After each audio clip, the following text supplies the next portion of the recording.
Hi, welcome to You Beautiful Creation. I'm Tina Jackson, and with me today, I have a very special guest that I've been wanting to meet for years and years. She doesn't know me, but I know her because she has been a life changer for my life and my family's life. And she's going to talk to you. We're going to have a two-part segment about her and all her knowledge about the truth about bread and wheat and everything that she knows about the history of it. And then in segment 2, we're going to talk a lot about the baking and things. So stick around. And it is my honor and my privilege to introduce to you Sue Becker from the Bread Beckers. Sue, welcome to You Beautiful Creation. Thank you, thank you, thank you for taking the time to share with our viewers your awesome knowledge on wheat. Wow. Well, just thank you, Tina, so much for having me on. It's my privilege. I'm very passionate about bread, so I love every opportunity to share what I learned that changed my life as well. Mm-hmm.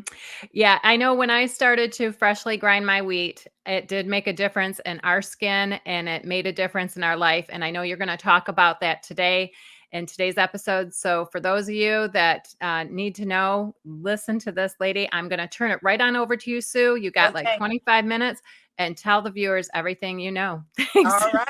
All right. Well, as my husband says, I'm like a horse let out of the race gate. So I've got a lot of information that I can't wait to share with you. I do want to tell you that we are live at our Bread Becker store and warehouse.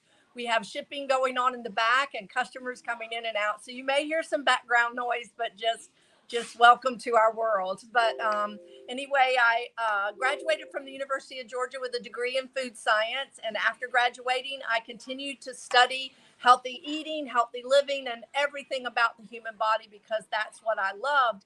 And, you know, continued to try to feed my family healthy, real food. In 1991, though, I was introduced to a healthy eating concept that I had never heard of before that radically changed my life. And I wondered why I had never known this before and never put this piece of the puzzle together before. But that's what I want to share with you today. I want to share with you what I read in a medical journal that opened my eyes to the realm of real whole grains and what real bread, that's what I call it, really means. So I'll just get right started with it. And in Genesis chapter 1, verse 29, God tells Adam that he has given him two kinds of food. He says, I've given you plants that bear seed for your food, and I've given you plants that bear fruit with the seed in it. So two types of food. Why did God do that? Well, let's think about fruits and vegetables. They're very, very healthy, very, very nutritious. I advocate eating lots of fruits and vegetables. But what happens to them over time, even hanging on the tree? What happens to those fruits and vegetables? They decay, they rot, they get less nutritious because they decay and they rot. Not so with the other type of food that God has given us. They are seeds. Seeds God created in a very unique design that are storable. So I want to show you the basic anatomy of most seeds, and that's grains and beans. When I talk about bread, I'm really talking grains and beans, most anything that comes from the seed. So let's look at that. What makes them so nutritious? So I'm old school. Tina asked me, did I have a PowerPoint? I'm like, yeah, no, I have my marker board and I'm going to draw this for you. So let's say this is a kernel of grain, okay? This is a kernel of wheat. How God created seeds, he created them with a hard outer surface that's several layers thick, and this is known as the bran. The bran's function to the seed is to protect the integrity of that seed and the life of that seed. The life of the seed is down here in the center. And this is the basic anatomy of most seeds. There's a few that have a little bit different structure, but this is the basic anatomy, especially of a kernel of wheat, a kernel of grain. So down here in the interior is the germ. This is the life of the plant. It's where we get the word germination. So the little sprout, when you plant the seed or soak it in water, the little sprout comes here from the germ. The germ is loaded with vitamins and minerals and vitamin E and wheat germ oil, good fatty acids, like the bran that's loaded with fiber and vitamins and minerals and even proteins. This is the structure of the kernel of grain, and that is their nutritional components. So the little germ sprouts, and then the rest of this seed is known as the endosperm, better known to you and I as white flour. And what the white flour is made of is little packets of protein and starch. Little packets of protein and starch. And this makes up a good 75 to 85% of the kernel of grain is the endosperm. The purpose of the endosperm, this protein and starch, is to be food for the little germinating seed. Until this plant can grow roots and leaves so it can get its nutrients from the soil and from the rain and the sunshine, the white flour, the protein and starch, is food for this plant. Now, left whole and intact, grains, seeds, grains and beans, these seeds that God gave us for food are storable. In fact, and they'll be just as nutritious today as they will be next week, next month, next year, 10 years from now, 3,000 years from now.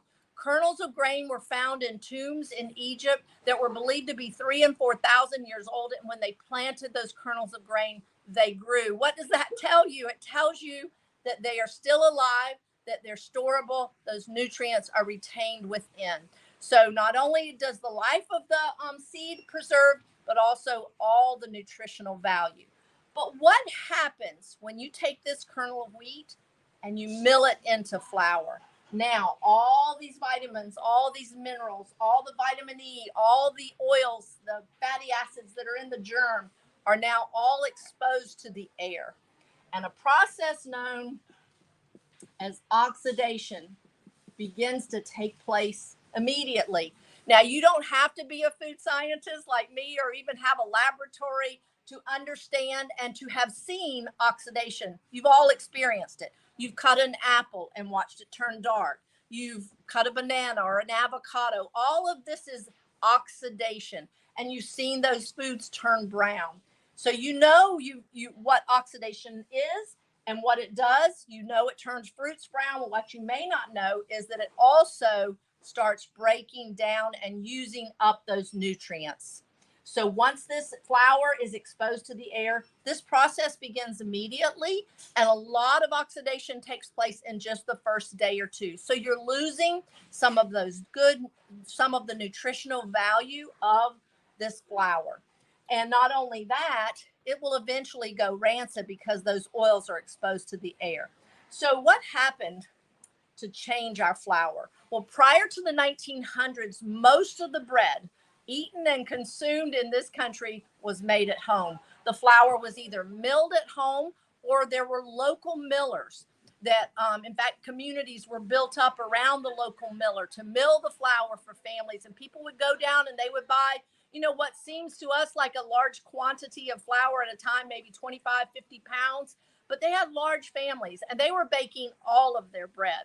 So like I said, prior to the 1900s, most of the bread eaten and consumed in this country was milled. The flour was either milled at home or the local miller, and then the bread was baked at home. Now, they were probably clueless that they were losing nutritional value of the flour, but what they did know is that the flour would spoil. So they were buying quantities frequently and using it up quickly. Now, in the late 1800s, someone discovered that if they sifted, and you've all seen sifters, our grandmother's sifters, where it had screens where we can sift out the coarser bran, the very nutrient dense bran, and the nutrient dense germ and the oil laden germ. If we sifted that away from the white flour, from the protein and starch, then this flour wouldn't spoil. So this led to the invention of these huge steel rolling mills that would drop the grain down in, crush massive volumes of grain, wheat particularly, run it through a screen that would sift out the bran, sift out the oil laden germ, leaving only the protein and starch that wouldn't spoil. So white flour doesn't spoil, but all the oils in the germ and the nutrients in the bran will oxidize very quickly. So they sifted the bran and germ away, producing massive volumes of this long-lasting white flour. this seemed like a wonderful discovery. And who wouldn't be ready to go, yay, I don't have to make my bread anymore. So white flour and white bread came on the scene in the early 1900s. And by about 1910, it was food for the masses. The local millers virtually went out of business. And like I said, white flour, white bread was like a wonderful discovery. But something unexpected happened. Shortly after the steel rolling mill began to produce volumes of white flour for everyone now, rich and poor alike, now could enjoy white flour and white bread. Three diseases became epidemic at the time. Beriberi was one disease. That is a nervous disorder that's from a B vitamin deficiency, vitamin B1. Pellagra was another disease that plagued the United States in the early 1900s to 1910, and that is a vitamin B3 deficiency. Pellagra really plagued the southeastern United States. In fact, the first case was diagnosed here in Atlanta, Georgia, near where we're from, here in Woodstock. So there were 30,000 cases in that first year that they discovered pellagra. And these were diseases that puzzled health officials. They thought that there was some type of infectious disease going on, and they did not know what or where or why these diseases were happening all of a sudden.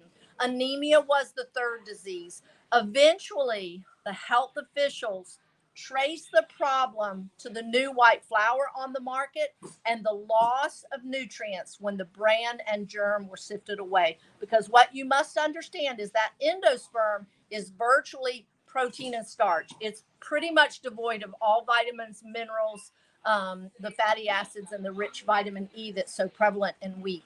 So the health officials went to the millers and said, whoa, you got to put this bran and germ back in the flour. And you would think that the millers would go, yeah, we don't want to be causing any health problems. But they said no, because they had found a very lucrative market for the byproduct they called of the milling process. The bran and germ were now sold to the cattle feed industry, and that is still done today, and it's still done around the world.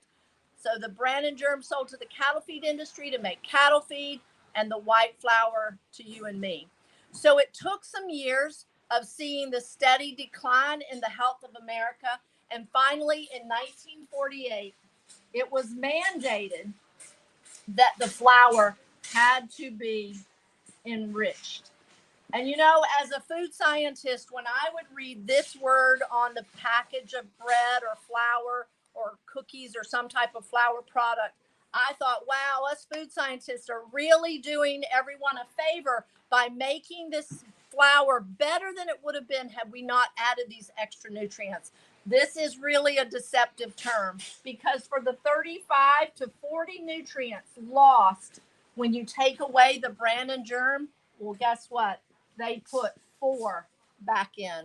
3 B vitamins and iron. Does that sound like enrichment to you? It doesn't to me. And then it would take another 50 years, 1998, after watching the rising incidence of birth defects, they went to the millers and said, you got to add another nutrient back. So they now add a 5th one, and that is folic acid. Now, you've got to understand that all of these vitamins that are being used to enrich the flour are synthetic and not necessarily in the proportion that were originally found in that grain, and not the complete complex of nutrients, and especially the B vitamins that were found there. So they added these back, and supposedly that corrected beriberi, nervous disorder, pellagra, and anemia. But I always have to ask the question, has it really? How many nervous disorders do we have in our country today? How many pellagra? I didn't really explain what that is. That's GI disturbances with skin eruptions and eventually mental insanity and death. So how much of this are we seeing? How many skin issues and dementia and mental issues and GI disturbances are we having in this country today? And then, of course, anemia. And all of these, like I said, they think they've corrected it with enrichment, but we have to look at reality and see what is happening today in America.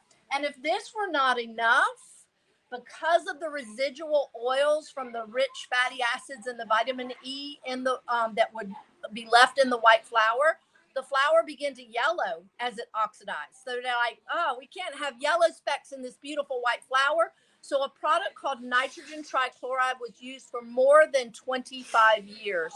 A British study done on the effects of white flour on animals. They fed a group of dogs white flour. I don't know how, I guess doggy biscuits or whatever, for about 2 weeks. At the end of 2 weeks, the study said that the dogs had the running fits so severe that some of them died. And when I read this information, that was at the very beginning, the height or the very beginning of the scourge of ADD and hyperactivity that we're seeing today in America. That was back in 1991 that I learned this. So we have to think about the things that are being done to our flour, not to mention the fact that benzoyl peroxide is another bleaching agent that's been known to cause liver problems, kidney problems, all sorts of problems. Potassium bromate, which has been known to interrupt thyroid function. So all of these chemicals are used in the production of this beautiful, long lasting white flour. And this was a totally unexpected thing. They thought, what a wonderful discovery that the flour won't spoil, but it was not. You know, Proverbs tells us in chapter 14, verse 12, that there's a way that seems right to a man, but the end thereof is death. And that is exactly what has happened to our bread when we removed flour milling from the home or from the local level, and especially bread making from the home. So there's a lot of times people were like, oh, is it really the flour? You know, white flour has been around for years and years and years, probably since the beginning of time, but it was reserved for the wealthy and the royalty, people that had servants and bakers that could mill the flour and sift the bran and germ away because they wanted a fluffier loaf of bread. But in those days, the poor people were eating what they call peasant bread or brown bread, and that was the healthy whole grain bread. Because two things: they didn't have the time or the energy or the money to sift away 25% of their flour and lose that. And so they were actually much healthier than the kings and the rich people. And they looked with envy, though, on that white bread of the rich people. But you know, Proverbs 23 warned us about the king's diet. It says there, and you may have never made the connection between that and bread, but listen to what it says. Proverbs 23 begins this way: be careful when you sit down to the king's table. Do not crave his dainties and his delicacies. They are deceitful food. I always laugh when I tell people, you think I'm passionate about this? Listen to what the scripture says. It says, put a knife to your throat, lest you be given to gluttony. When we took bread out of the home, we became a sick nation, an obese nation, because real whole grains and that fiber that they've removed fills us up and satisfies us. In John 6:35, Jesus compares himself to bread, and the audience he would have been speaking to would have known what type of bread he was talking about: the healthy, nutritious bread that actually did nourish their lives. And he said to them, he said, I am the real bread of life, and he who comes to me shall be satisfied. Real bread is satisfying, it's filling, and it's life sustaining and health promoting. Isaiah 55, verse 2 asks this question. It says, why do you spend your money for that which is not bread, and your earnings for what does not satisfy? And I don't know if you were like me. Before I learned the history of flour milling and what happened that changed our flour from a healthy food to a dead food, I didn't know until I knew this information. But now we know. Now you know. Now I've shared with you the information that changed my life and put it on a whole different course. And it's been an amazing journey. I've seen the health of my family change drastically. In the first day, I saw my bowel issues, constipation issues go completely away. And that was just changing the bread we were eating. We were already eating real food, but our bread was the missing piece of the puzzle. I saw my bowel issues change from I ate bread tonight and everything was different the next morning.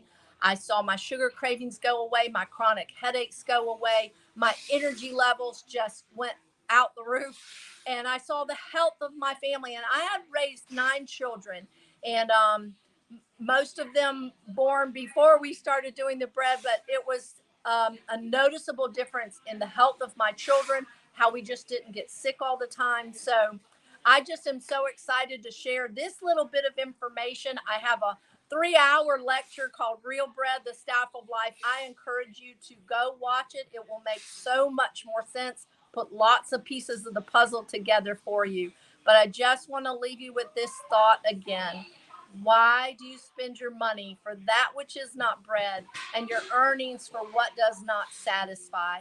And God goes on to say in that verse, hearken diligently to me and eat what is good.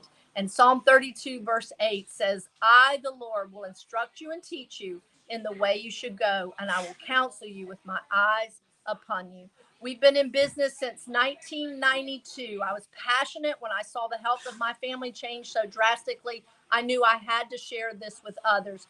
And we now have thousands and thousands of testimonies of people who call me to say, it's the bread. All I changed was the bread, and my cholesterol dropped 85 points in a month. My children's warts went away, and warts are a virus. The bread nourishes your immune system and nourishes your body so much it can help you fight viruses.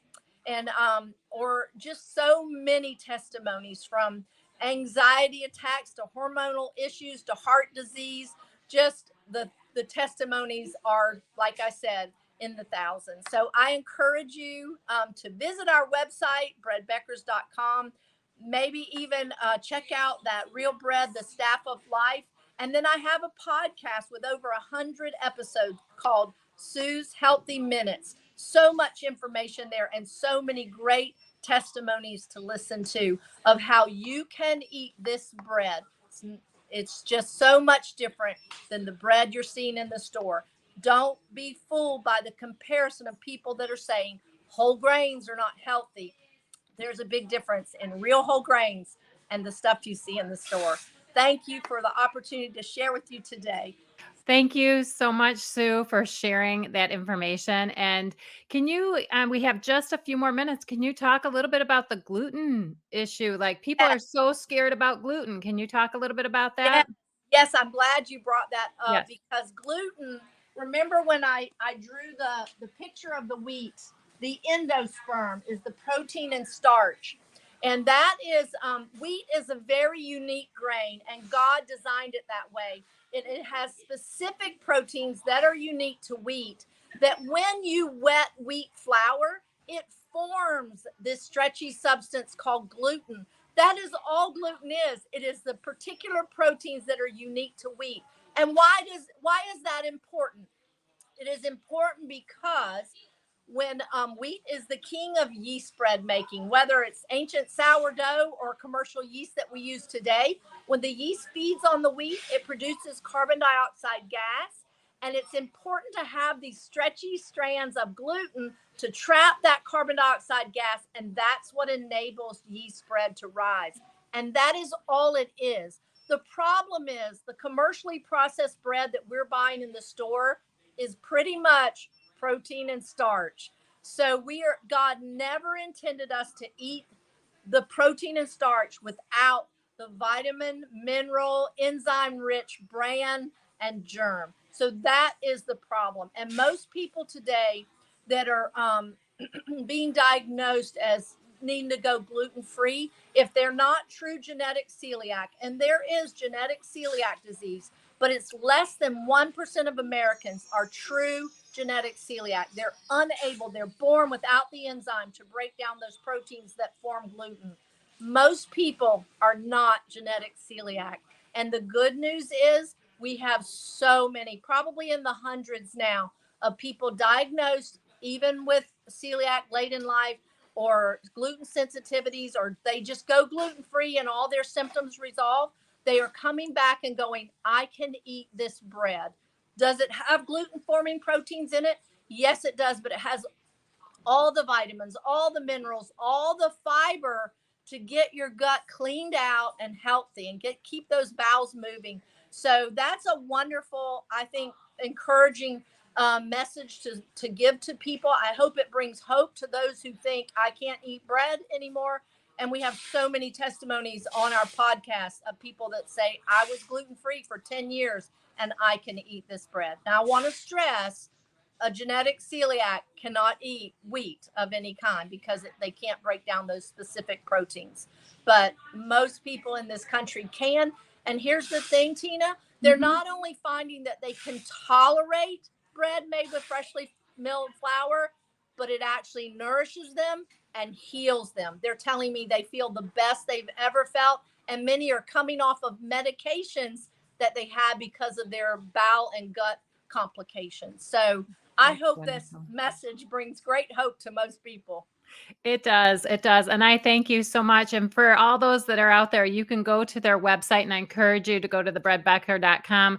And they have like she said, a whole YouTube station with so many different classes on there, and it's all free. So we will get to a little bit more about talking about the flour in the next episode. So you don't want to miss that. Is there anything more you'd like to say, Sue, as closing thoughts, or how to get in touch with you?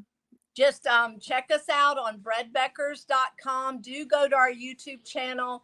We subscribe to our email newsletter. I know that most of your listeners may not be local, but we do have lots of classes that we offer live stream.